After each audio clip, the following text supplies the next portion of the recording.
Hello and welcome to Washington Talk. I'm Eun-jung Cho. The top diplomats of the U.S. and South Korea vowed to step up pressure on Russia not to transfer military technology to North Korea. Secretary Blinken's trip to Korea came amid pressing conflicts around the world. Today we discuss U.S. strategy on the Korean Peninsula amid wars in Ukraine and Gaza.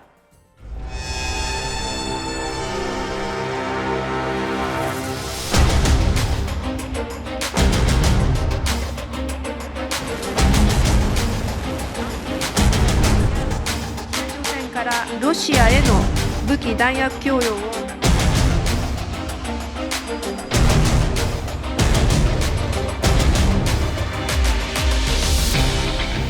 Real concerns about any support for North Korea's ballistic missile programs, for its nuclear technology, for its space launch capacity.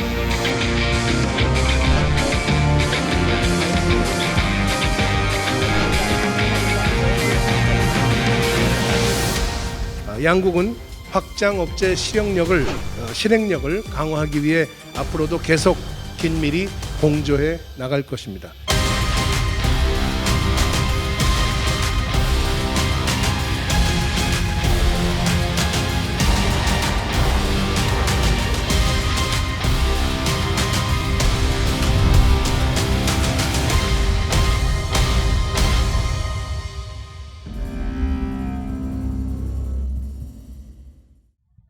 In the studio with me, Mr. Seiler, Senior Advisor at the Center for Strategic and International Studies. Mr. Seiler was former National Intelligence Officer for North Korea on the National Intelligence Council until July of this year. Mr. Seiler was the Special Envoy for Six-Party Talks and National Security Council Korea Director during the Obama administration. Mr. Seiler also served as a Senior Analyst for U.S. Forces Korea. Mr. Seiler has worked on North Korea issues for over 40 years. Also joining us, Mr. Bruce Klingner, Senior Research Fellow at the Heritage Foundation. Mr. Klingner spent 20 years at the Central Intelligence Agency and the Defense Intelligence Agency and served as CIA's Deputy Division Chief for Korea. Welcome to the program. Well, thank you for having us. Thank you very much, Eun-jung. So, Mr. Klingner, Secretary Blinken said that military cooperation between North Korea and Russia are a two-way street. Is there a clear risk that North Korea may use Russian technology to upgrade its strategic weapons like nuclear weapons and missiles to a new level? Well, it's certainly a very worrisome development. There's a lot of speculation and assessments as to what North Korea will get in return for these massive amounts of artillery shells that they're providing to Russia. Some have sort of immediately jumped to the crown jewel military technology of nuclear warheads or re-entry vehicles or satellite reconnaissance technology. I'm not so sure because the ammo that North Korea is providing is massive, but it's very old. It may not be very reliable. And it may just be a stopgap until Russia increases its own artillery ammunition production. So it might be more of a sort of a secondary level of military technology for conventional weapons or perhaps some of the missile technology. There's going to be a meeting between South Korea and Japan and China, foreign ministerial meeting to prepare for a trilateral summit. And there's also going to be U.S. South Korea and U.S. China summit on the sidelines of APEC. So is there any way U.S., South Korea, and Japan can pull China to their coalition to help contain Russia and North Korea? I think each and every opportunity we have to talk to China allows us to re-articulate what we said all along, which is, we understand China is most concerned about stability in the region, and it would be a surprise if China did anything other than act in a way that, is consistent with their immediate and longer-term strategic interest. They just have not seen the evolution of the North Korea program so far as worth taking additional actions beyond what they have. Given the relatively kind of slow pace at which North Korea has pursued this over the years. We are here at what could be an inflection point if indeed our worst concerns about Russia support to the DPRK are correct, and not only are they providing them assistance on the nuclear, missile, and/or conventional side, but they're sending signals to Kim Jong-un that using those types of capabilities at some time in the future might be accepted that China would definitely be negatively impacted by all these developments. And the more we are able to engage with China, try to partner with China, and try to use China to use this leverage with both Pyongyang and Moscow, that's one of our better hopes of trying to put constraints on this new developing Russia-DPRK relationship from evolving to something more serious and dangerous. Mr. Klingner, Secretary Blinken again called for China to play a constructive role. Wouldn't the United States know by now that China will not give up its influence over North Korea, and the United States making same request to China to play a constructive role? Is that only for the sake of rhetorics because there are no better options? Do you think there is any single U.S. official who really believes that China will comply to such U.S. demands? Well, I'm sure there's always a few optimists in the government, and as they say, don't be afraid to go on a wild goose chase. That's what they make wild geese for. But I'm being flippant, but China has long shown that it's part of the problem rather than part of the solution to the North Korean various problems. And we've seen that they would only grudgingly allow incrementally stronger UN resolutions after particularly egregious North Korean violations. And the last few years, they've been much more obstructionist, as Russia has been. So there's not a lot of optimism amongst the Korea-watching community, I think, but you certainly have to continue trying. You have to, as Sid has been saying, is try to point out to Beijing that it's not in their interest for North Korea to get capabilities which may lead it to feel confident enough that it can engage in a clash or especially coercive actions against the United States or South Korea and Japan. So, North Korea has been going down a path which really is not in China's interest. It's causing conflict. It's causing, the potential for conflict. So, unfortunately, so far, Beijing has not seen the situation as Washington and its allies have seen. Mm-hmm. Yeah, I think 2017 gives us a great lesson in terms of nobody really appreciated the fact that tensions were growing on the peninsula, accusations and threats were being exchanged between Washington and Pyongyang. And there are many reasons to believe North Korea was not actually moving down the path of some type of aggressive action. But from Beijing and Moscow's optic, there was an uncertainty in what the United States might do in the face of North Korea's growing provocative missile launches. And we saw more cooperation from Beijing and Moscow in the Security Council at that time, because there was a clear and present danger of this thing spinning out of control, contrary to their interests. Since 2018, for a variety of reasons, starting with the charm offensive in North Korea and the developments under COVID, and North Korea's relatively steady pace of missile launches, neither Beijing or Moscow have felt so compelled as they did in 2017. We need to figure out a way that, the strategic threat posed by what we're seeing, it may not be the same as a tactical imminent threat of some bad evolution of the situation on the ground in Korea, but it is serious, and convincing Beijing of that is why we don't surrender. Nobody is naive, nobody is unrealistic in terms of the difficulties faced in getting Beijing to do more, but we can't let them off the hook. To spin the idea of uncertainty a little bit, some say we have to apply pressure on China to shake its goal of keeping the regional stability. And one way to do that is for South Korea to develop its own nuclear weapons to push China out of its comfort zone. Realistically, wouldn't you have to think of such shock therapy to move China? The threat of the Republic of Korea going nuclear is not something you should do lightly or engage in as part of some type of bluff. If you're going down that path, it's got to be a very strategic decision made that takes into account all of the downside factors that come about this. The alliance will inevitably evolve, isolationist tendencies, if they exist in the United States. We'll ask the question, why do we have so many troops there if South Korea has its own weapons? So there's implications for the alliance. There's how China and Russia might respond in a way that instead of putting pressure on Beijing, it's Beijing's pressure on Seoul that becomes difficult to bear. And then finally, as we noted in in the ODNI's declassified national intelligence estimate, one of the drivers that might push Kim down the first use of nuclear weapons would be his facing a use or lose scenario. And that use or lose meaning that the overwhelming power of nuclear weapons Kim feels he has today are somewhat being challenged by South Korea that would now be moving towards nuclear parity. And it would be in Kim's interest to act, in other words, to launch some type of attack prior to the ROK getting the level of weapons that they would need to deter North Korea. So it's not so easy as saying, let's get nuclear weapons, the North will take us seriously, China will take us seriously, and we'll manage the Americans. The decision will be much more difficult, and I don't know that if that would be my primary way of getting China's attention.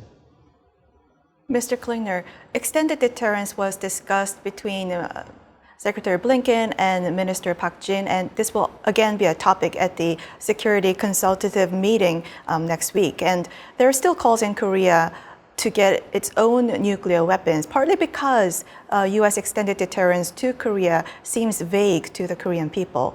Is there a specific extended deterrence implementation plan that could give more assurance to South Koreans? Well, I think we first have to understand that the situation in Korea right now is very different than it was at the beginning of the year.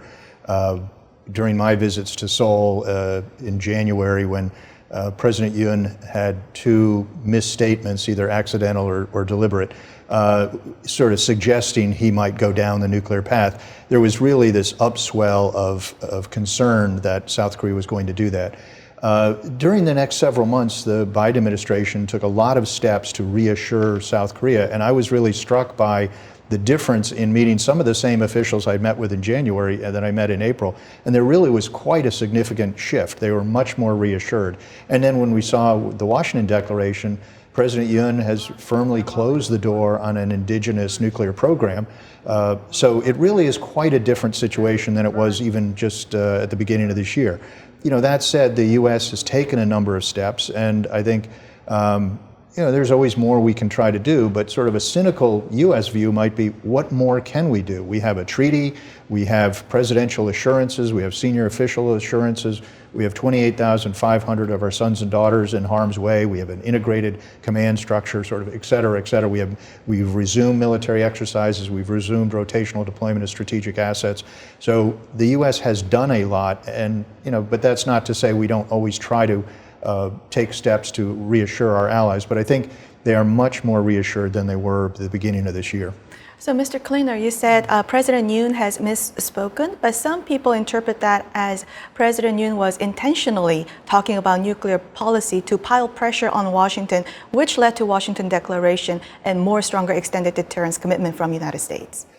Yes, there's a debate as to whether it was sort of accidental statements, and the president has sort of a history of misstatements, and I think he stopped his daily press conferences because there were a series of those where officials had to correct what the president had said. That said, there are some who believe that they were very deliberate statements in order to apply pressure, and if so, then President Yoon played the game quite well because it did lead to actions by the U.S. government, which many thought were long overdue, that we should be more transparent in our extended deterrence guarantee and our nuclear strategy and our nuclear policies. And again, I think all of those steps were very well received by Seoul, and they do feel much more reassured. But as I said before, we can't take that for granted, and we have to continue doing to the degree we can, things to reassure our allies. There's somewhat of a lesson here, I think, from the history of the new missile guidelines and how we evolved from the original limits that were on the ROK development of ballistic missiles to the intermediate step of revise and then finally getting rid of the missile guidelines altogether. In each instance, there was an effort by the ROK to pull the U.S. out of its comfort zone, right, in order to get what the ROK wanted. So it's fully understandable why, in the face of all the launches that we saw last year, and then the growing rhetoric directly threatening Seoul, that the Republic of Korea, the President Yoon, would see a need to bring this issue of the ROK going nuclear more into the public domain, that there would be a discussion on it.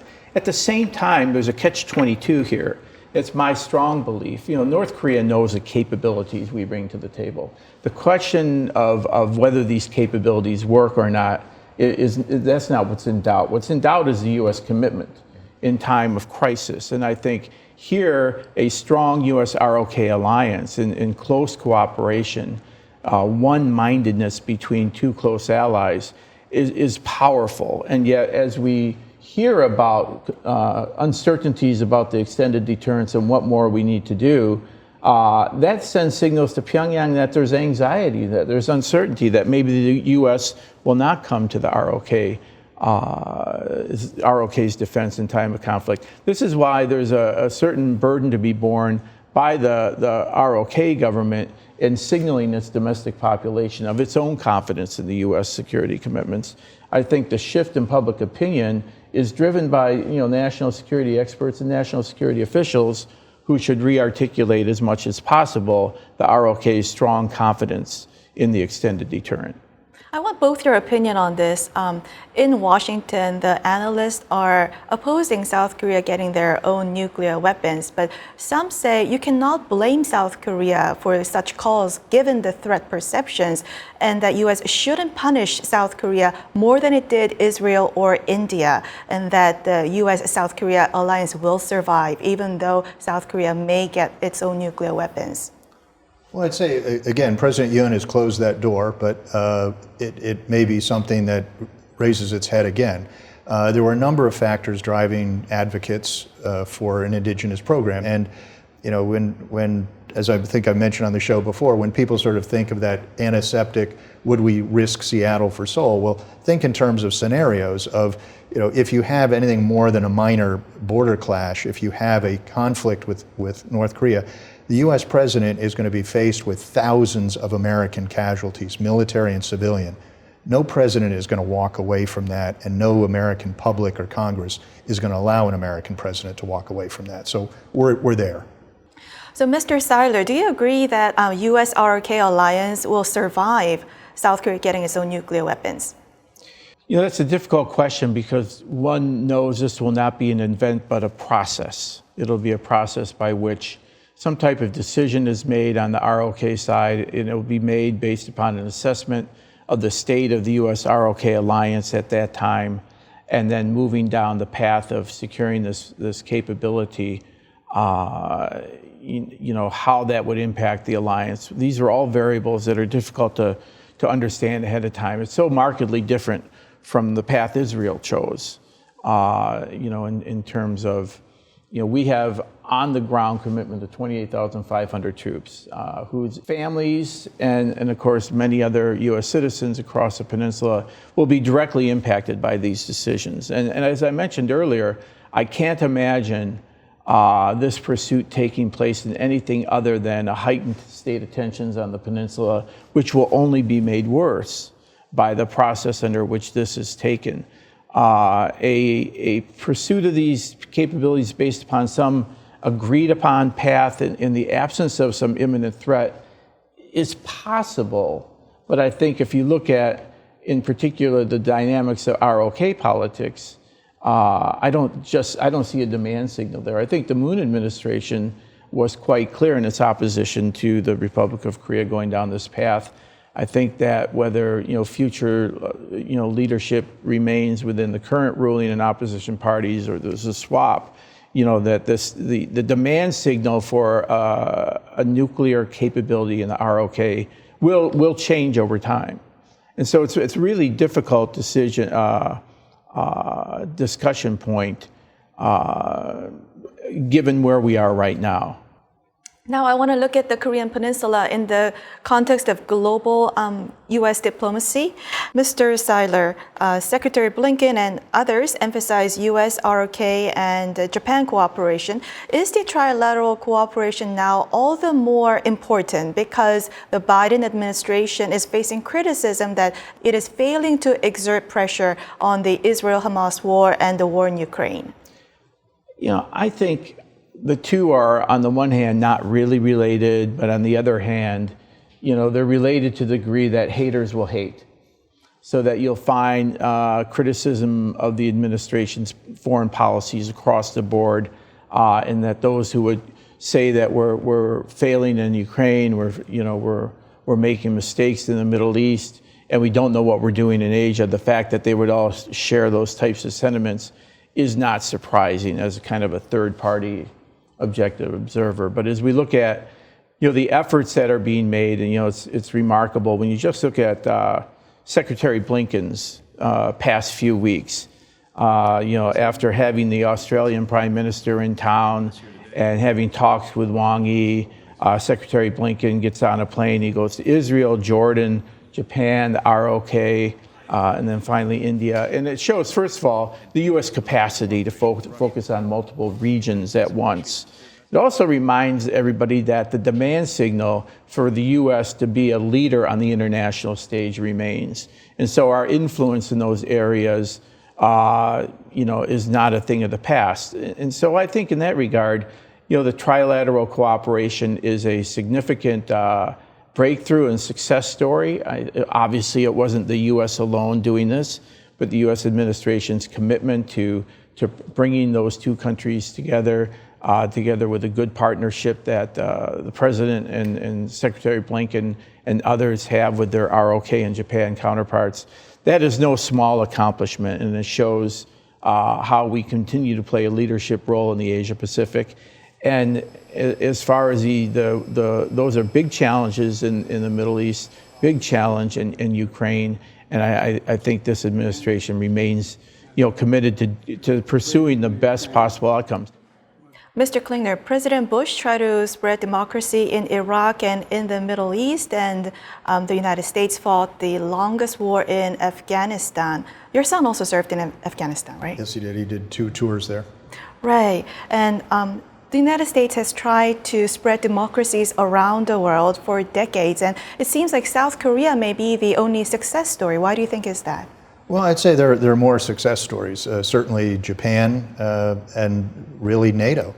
Look at the Marshall Plan and the creation of NATO.